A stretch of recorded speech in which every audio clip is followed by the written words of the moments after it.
આંતરરાષ્ટ્રીય ડ્રગ્સની હેરાફેરી કનેક્શન ખુલતા એ મહિલાની પૂછપરછ શરૂ કરી છે.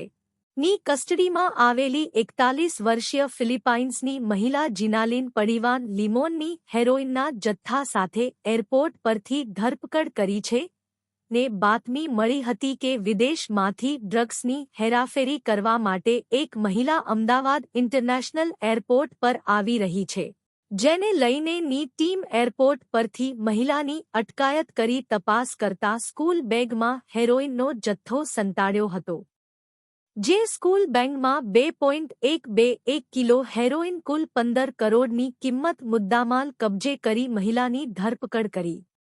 એક ટ્રીપના $5,000 મળતા વિદેશી મહિલા લાઓસ દેશના વેન્શિયાન એરપોર્ટથી અમદાવાદ એરપોર્ટ પહોંચી હતી.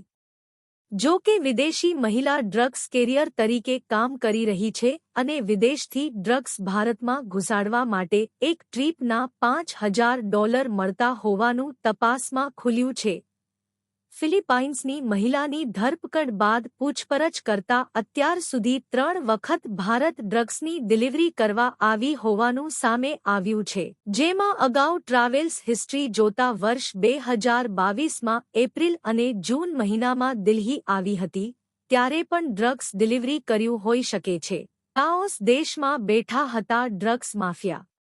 મહિલા વિદેશી મહિલા ટૂર એન્ડ ટ્રાવેલ્સ તેમજ કોસ્મેટિક્સ વસ્તુઓનો ધંધાના બહાને ડ્રગ્સની હેરાફેરી કરે છે.